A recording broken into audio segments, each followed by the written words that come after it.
Dito mga kaangat, ginagawa na kasing kwanto, mga pasyalan. Bali nagpapa-entrance sila sa barangay para pumasok naman sa pondo ng barangay. Ito mga kaangat yung ano, yung daanan ng tubig. Ito mga kaangat, kami gumawa nito. Nung binata pa ako, nung hindi pa ako nakapasok sa serbisyo. Yan, ito yung ginagawa namin. Ito, mini dam. Ito yung mga kaangat. Ito mga kaangat, plano daw nila dito gumawa ng tawag nito, maliit na power plant dito.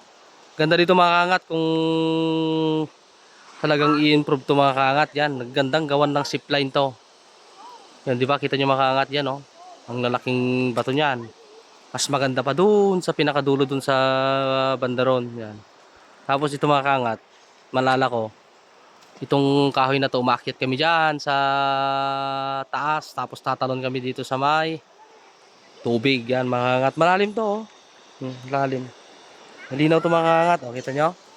Malinaw ng tubig. Ang ganda, di ba? Oh, yan oh. Maganda mamasyal dito mga kat, lalo pag mga ganitong umaga. Ganda dito, yan oh. Naliligo na yung pamilya ko mga kakat, yun na sila oh.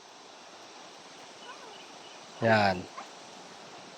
Yan dyan na sila, sobrang lamig pa ng tubig. Huwag kayo masyado magpagitna at malalim. Doon mga kakat, medyo malalim kasi. Doon sana, doon sa bandaron may pwedeng pagpwestuhan doon. Doon oh. Yan, kuweba yan mga kakat, yan. Pag dumating ang kumakangat mahal na araw dito, ang daming tao dito makakangat. Sabi nila, pangit na daw dito, pero ngayong napuntahan ko naman na, ang ganda pala makakangat oh. Ang ganda pala dito, maganda pa rin. Hindi pa rin kumukupas ang ganda. Ang kagandahan dito kasi makakangat yan. Wala nang ibang barangay doon sa pinakadulo, wala nang ibang barangay diyan. Kaya malinis na malinis ang tubig. Dito kami nagpipishing dati ng kapatid ko, mga barkada ko yan. Nakakuha kami dito ng mga palos na malalaki. Yan. Sa mga bonsai hunter, yan mga bonsai hunter, shout out sa inyo dito. Yan, marami dito. Shout out sa mga katrabaho ko.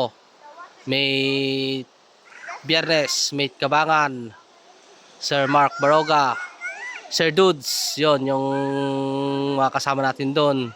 Si Kaengot, yan. Sir Biernes, yan. Sir RJ, yan o.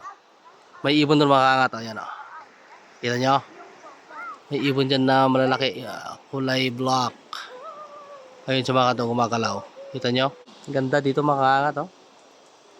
Mag-i-enjoy ka talaga sa view. Grabe, ang ganda.